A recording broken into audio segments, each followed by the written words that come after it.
السلام علیکم ناظرین، آپ دیکھ رہے ہیں مسائل اور وسائل میں ہوں آپ کی ہوسٹ نازیہ حسین۔ آج ہمارے ساتھ موجود ہیں احمد رضا قصوری صاحب۔ سب سے پہلے تو احمد رضا قصوری صاحب آپ کو ہم اپنے شو میں ویلکم کہتے ہیں۔ شکریہ۔ سوال آپ سے سٹارٹ کرتے ہیں۔ سب سے پہلے تو آپ اپنی ابتدائی زندگی کے حوالے سے ہمارے ناظرین کو بتائیں، ہرچند کہ آپ کسی تعارف کے محتاج نہیں۔ دیکھیں، بات یہ ہے کہ میں ایک سب کانٹینٹ کے بہت ہی ایک تاریخی خاندان سے تعلق رکھتا ہوں، جس کا پس منظر تاریخ میں بہت اہم ہے۔ جہاں تک میرے ددھیال کا تعلق ہے، میں بنیادی طور پر افغان ہوں۔ تو وی آر افغانس، جو کہ آ کے گھوڑے کی پیٹھ پہ تلوار ہاتھ میں پکڑ کے آئے اور آ کے ہندوستان میں سیٹل ہو گئے۔ تو میرے بزرگوں نے کوئی 200 سال سے زیادہ قصور میں مغلوں کے زمانے میں حکومت کی ہے۔ قصور کے جتنے در و دیوار، بازار، قصبے، دیہات، وہ زیادہ تر میرے بزرگوں کے نام پر ہیں۔ اور میرا جو ننہال ہے، میرے جو نانا تھے وہ نمبر 2 تھے قائد اعظم کے بعد آل India Muslim League. Quaid Azam was the president of All India Muslim League, اور Nawab Muhammad Ismail Khan of Meerut, he was number 2 in the All India Muslim League, being president of the All India Muslim League Action Committee. In that capacity, he was senior to Nawabzada Liaquat Ali Khan, who was the Secretary General of the party. وہ اگر آتے پاکستان میں تو he would have been the first Prime Minister of Pakistan. لیکن آل India Muslim league کا ایک resolution تھا کہ جو قیادت ہندوستان میں رہ جائے گی وہ ہندوستان کے مسلمانوں کی قیادت وہیں کرے گی۔ تو بہت سارے سیاستدان جو تھے مسلمان وہ پاکستان میں آ گئے، گورنر اور بڑی بڑی پوزیشنوں پہ آئے، لیکن نواب صاحب نہیں آئے، کیونکہ انہوں نے کہا کہ میں سگنیٹری ہوں ایک ریزولوشن کا جس پر میں نے سائن کیے کہ بھائی ہم ہندوستان میں ہی رہیں گے اور ہندوستان کے مسلمانوں کی جو ہے قیادت کریں گے۔ اور اسی طرح میری والدہ کے جو نانا ہیں وہ ہی از اے فاؤنڈنگ سیکرٹری آف دی علی گڑھ یونیورسٹی۔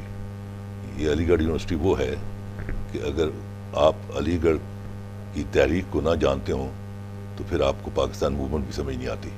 یعنی پاکستان موومنٹ کی جو بنیاد ہے وہ علی گڑھ ہے، اور جو ہندوستان میں مسلمانوں کی آزادی کا جو سکہ ہے اس کا ایک رخ اگر علی گڑھ کی تحریک ہے تو دوسرا اس کا پاکستان موومنٹ ہے۔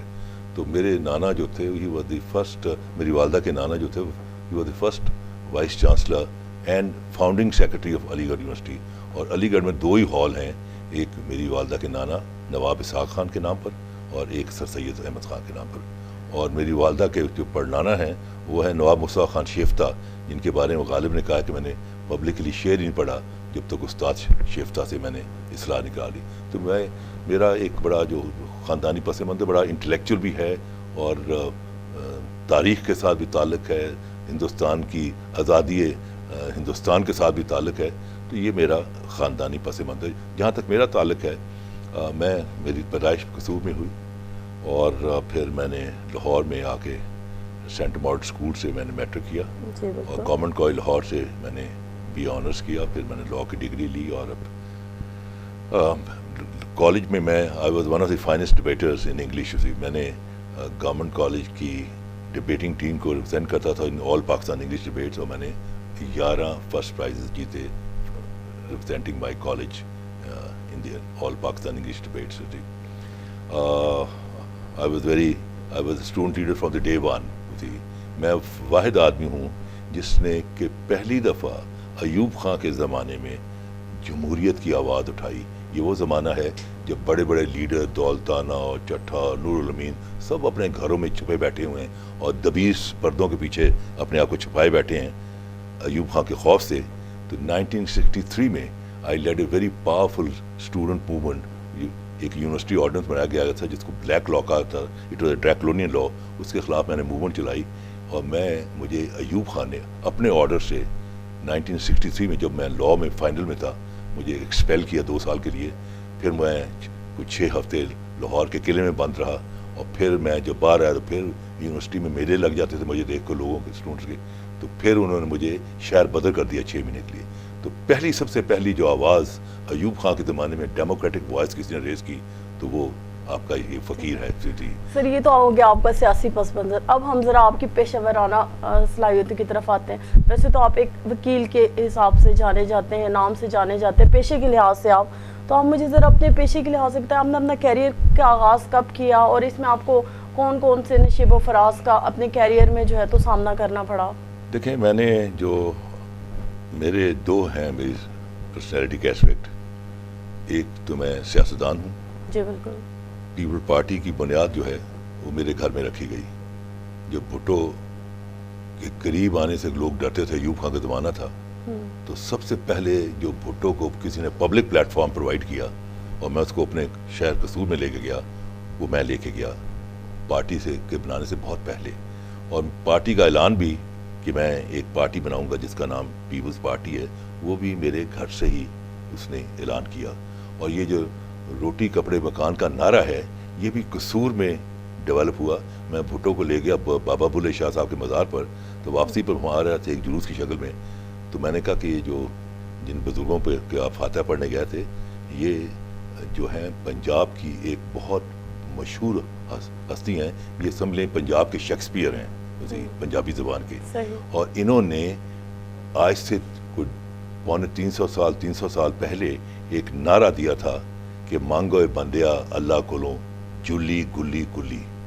تو he said to me in English کہ Mr Kasuri what do you mean by جلی گلی کلی؟ آئی سیڈ جلی کپڑا, گلی روٹی اور کلی مکان, روٹی کپڑا. دس از ویری امپریسو سلوگن.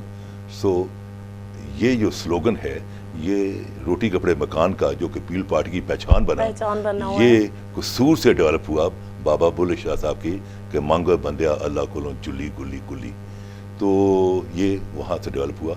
پھر میں I was elected as MNA ان 1970, اور میں پاکستان کی کے آئین کا فاؤنڈنگ فادر بھی ہوں. اور because of my legal background I played a very major role in the preparation of 1973 constitution, جس کے تحت آج ریاست پاکستان چل رہی ہے. اس کو بنانے کا مجھے شرف حاصل ہے, and I was the youngest member parliament. اور پھر مجھے ایک اور بڑی جو اہمیت ہے پاکستان کی تاریخ میں وہ یہ ہے کہ میں نے میری تقریر سے آئینی ڈبیٹ کا آغاز ہوا on behalf of the combined opposition. اور وہ اس اپوزیشن میں کوئی آپ بڑا نام لیں پاکستان کا, وہ اسمبلی میں بیٹھا ہوا ہے, لیکن یہ شرف مجھے دیا گیا کہ I open up the debate on behalf of the opposition and I wound up the debate. قانون تو دن میں 2-3 دن بن جاتے ہیں اسمبلی میں, لیکن آئین تو قوموں کی تاریخ میں ایک دفعہ بنتا ہے. اس کے ڈبیٹ کا آغاز بھی میں نے کیا, اس کا اختتام بھی میں نے کیا. اور پھر سب سے بڑی بات ہے کہ جب پاکستان ٹوٹ رہا تھا, جب ذوالفقار علی بھٹو نے نعرہ لگایا کہ جو جائے گا ڈھاکے میں اس کی ٹانگیں توڑ دوں گا, اور جو جائے گا ڈھاکے وہ یک طرفہ ٹکٹ ہو جائے گا, یعنی وہ بچ کر نہیں آئے گا. اس بیک گراؤنڈ میں I was the only member parliament جو اپنی آن دی کال آف مائی کانشنس, اپنے ضمیر کی آواز پر 3 مارچ 1971 کو میں ڈھاکے گیا, اور میں نے پاکستان کی تاریخ کا تھا حاضر گئی. اگر وہ سیشن ہو جاتا تو آج ہنستا بستا پاکستان ایک ہوتا. وہ سیشن نہیں ہوا, تو پھر اس کے بعد تاریخ ہے. پھر لیگل سائٹ پر کیونکہ آدمی نے کچھ تو کرنا ہوتا ہے پیشہ. سوری صاحب بریک سے واپس آتے ہیں, اسی کے ساتھ ہم آپ سے لیتے ہیں بریک. انشاءاللہ پھر یہی سے اس سلسلے کو ہم دوبارہ جوڑیں.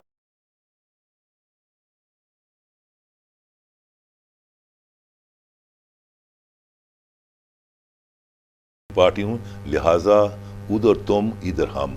اب آپ ذی شعور پرسن ہے, آپ کو پتا ہے کہ ایک ملک میں تو ایک ہی ٹرانسفر پار ہوتا ہے, ایک ملک میں 2 ٹرانسفر پار تو نہیں ہوتی. اس کا مطلب کہ انہوں نے پاکستان توڑنے کا فیصلہ کر لیا. اور ان کا چوتھا بیان ہے جب وہ 26 تاریخ کو ڈھاکے سے واپس آئے, جب کانسٹیٹیوشنل جو ڈبیٹ تھی, کانسٹیٹیوشنل ڈائلاگ فیل ہو گئے ڈھاکہ کے اندر, تو جو واپس آئے اپنے ڈیلیگیشن کے ساتھ, تو کراچی میں پوری ورلڈ پریس ان کو کھڑی تھی ایئرپورٹ پہ لینے کے لیے. تو انہوں نے کیا کہا, انہوں نے کہا کہ thank God Pakistan has been saved. اب ایکسریٹی پارٹی, دی میجورٹی پارٹی کا گھن بچہ کولو کر دیا گیا ہے, اور یہ ڈیموکریٹک لیڈر کہہ رہا ہے کہ خدا کا شکر ہے پاکستان بچ گیا. اس کو تو کہنا چاہیے تھا کہ آج پاکستان کے ٹوٹنے کی بنیاد رکھ دی گئی. تو چیز یہ ہے کہ یہ ساری چیزیں میں تو اس پر آرز اینڈ آر بول سکتا ہوں, کیونکہ میں نے کتابوں سے نہیں پڑھا, میں تو ایکٹر. صاحب ہم چاہیں گے آپ اس پہ بات کریں, ہم آپ کے اس کو سننا چاہیں گے. دیکھیں بات یہ ہے کہ یہ سارا جو معاملہ تھا یہ اس لیے ہوا کہ جو 1970 کے جو الیکشن ہوئے under the LFO legal frame work order کے تحت، اس میں 300 سیٹیں تھیں اور 171 سیٹیں دی گئیں مشرقی پاکستان کو ان کی پاپولیشن کے مطابق، اور 129 مغربی پاکستان کو، ہماری پاپولیشن کم تھی۔ تو 171 میں شیخ مجیب الرحمان جو تھا وہ 169 سیٹیں جیت گیا۔ 171 میں 169 سیٹیں وہ جیت گیا۔ 2 سیٹیں ہارا، ایک نور الامین صاحب کی جو قائد اعظم کے ساتھی تھے، ایک راجہ تیردیو رائے جو کہ چکماک ٹرائب کے سردار تھے اور جو بعد میں ادھر آ گئے اور یہاں وزیر بنے اور بڑا محب الوطن آدمی سے، یہیں ان کا انتقال ہوا اسی پاکستان میں ہی۔ تو یہ 2 سیٹیں سے ہارا۔ ہمیں 129 میں 82 سیٹیں ملی۔ اب 82 سیٹوں کا بندہ جو ہے وہ اتنا پاور ہنگری ہو چکا ہے کہ وہ کہتا ہے کہ میرے ساتھ پاور شیئر کرو۔ اب شیخ مجیب الرحمان کی اپنی مرضی تھی، اس کو تو آلریڈی اس کے پاس میسو میجورٹی تھی، ٹھیک ہے، ویسٹ پاکستان سے اس کے ساتھ کوئی اس کا بندہ الیکٹ نہیں ہوا تھا، تو اس نے اس کا ویو یہ تھا کہ میں وہ انڈیپینڈنٹ کو دے دوں گا، وزیر بنا لوں گا، انڈیپینڈنٹ کو بنا دوں گا کسی اور پر۔ Some how the other Sheikh Mujibur Rahman had a pathological ہیٹڈ فار 2 کیریکٹرز، ایک کا نام ذوالفقار علی بھٹو، دوسرا عبد القیوم خان۔ ان دونوں کے لیے شیخ مجیب الرحمان کی بڑی اسٹرانگ ریزرویشن تھی۔ وہ دیکھا نہیں، آپ کے ساتھ میں چلوں گا۔ اب یہ پاکستان جو ہے وہ اقتدار کی لیلہ حاصل کرنے کے لیے پاکستان کو بھین چڑھا دیا گیا کہ بھائی اب اگر آپ جمہوریت میں یقین رکھتے ہیں تو جمہوریت کیا ہے؟ 51 کی حکومت 49 کے اوپر، تو وہ تو 51 نہیں تھا، وہ تو کچھ 67 تھا، اور ہم 49 نہیں تھے، ہم کو اباؤٹ 32 تھے۔ تو ہاؤ کم کہ ایک بندہ جس کے 100 کے ہاؤس میں 32 ہیں اسی، اور وہ یہ کہے کہ میرے ساتھ پاور شیئر کرو یا مجھے پاور دو۔ سو پاکستان جو ہے بدقسمتی سے قائد اعظم کا پاکستان، علامہ اقبال کے خوابوں کا پاکستان، اور مسلمانان ہند کی 200 سال پر محیط قربانیاں، جنگ پلاسی 1757 سے لے کر 1940، 200 سال پر محیط قربانیوں کو پاکستان ایک ایسے سیاستدان جو کہ پاور ہنگری تھا، جو کہ اقتدار کی لیلا کا رسیہ تھا، اس کی خواہشات کے نظر ہو گیا۔ وہاں سے میرے اختلافات شروع ہوتے ہیں اور پھر وہ دوستی جو ہے وہ دشمنی میں ٹرن ہو جاتی ہے، کیونکہ میرا جانا جو تھا وہ بھٹو نے سمجھا کہ میں نے علم بغاوت بلند کر لیا اور میں پارٹی کا ٹریٹر ہو گیا۔ پھر مجھ پر اس نے 18 حملے کیے۔ میں واحد آدمی پوری دنیا کی سیاست میں جو کہ گولیوں کی بچھاڑوں میں سے گزرا ہوں۔ ایک حملے میں مجھے 3 گولیاں لگیں، ایک حملے میں میرے بھائی جو میرے بعد ممبر نیشنل اسمبلی بنے خضر حیات خان، ہی واز مارٹلی انجرڈ، ایک حملے میں میرے والد شہید ہوئے اور انہی کی شہادت پر جو میں نے مقدمہ دائر کیا اسی پہ ذوالفقار علی بھٹو کو سزائے موت ہوئی۔ اور ابھی جو آپ کے ہماری سابقہ حکومت میں دوبارہ اس کیس کو زرداری صاحب کی طرف سے ری اوپن کیا گیا اور اس پہ ان کو جو ہے تو دوبارہ سے اس کیس کو جو ہے تو اس بھٹو قتل کیس کو جو ہے وہ عدالتی قتل قرار دیا گیا، تو اس میں بھی آپ کے لیے ایک اس پہ ہم چاہیں گے کہ اس پہ آپ کے اوپر کس طرح کے اثرات رہے اس کیس پر؟ دیکھیں بات یہ ہے کہ it was a simple case of ایک پرائم منسٹر جو کہ جس کی کہ آئینی ذمہ داری لوگوں کی عزت، آبرو، زندگیوں کی حفاظت پر ہے، اور اگر وہ قاتل بن جائے تو پھر اس ملک میں کون آپ کا حفاظت کرے گا سوائے اللہ کی ذات کے؟ So it was a protector, as a prime minister is a protector having turned himself as a murderer. So that's a very serious offense. وہ صرف اپنا 109 کا ابیٹمنٹ نہیں تھا بلکہ ایک پروٹیکٹر تھی جس کا کام ہے لوگوں کی عزت آبرو کی حفاظت کرنا. وہ جب قاتل بن جائے پھر اس ملک میں کون محفوظ ہے؟ So that was very serious. اس کو پنجاب ہائی کورٹ میں یونینیمسلی 5 ججز بیٹھے، انہوں نے سزائے موت دی. اس کی اپیل گئی، اس میں 7 ججز تھے، 3 نے اس کو بری الزمان ڈکلیئر کر دیا، 7 نے اپنا اس کو سزائے موت کو برقرار رکھا. اور پھر بھٹو نے ریویو فائل کیا، اور ریویو کا جو کہ اپیل پارٹی نہیں بتاتی، ریویو کیا تو ریویو میں ان ججز نے جنہوں نے بھٹو کو بری ذمہ کر دیا انہوں نے بھی یونینیمسلی سب نے اکٹھا ووٹ ڈالا کہ ریویو میں کچھ نہیں ہے، فیصلہ صحیح ہوا ہے. سو دیئرفور اٹ واز اس کو کسی ملٹری کورٹ نے سزا نہیں دی، سول کورٹ نے انڈر سویلین لا دی. اور وہ تمام تقاضے جو رول آف لا کے ہوتے ہیں کہ آپ کو lawyer of your choice and آپ کو شہادتوں کو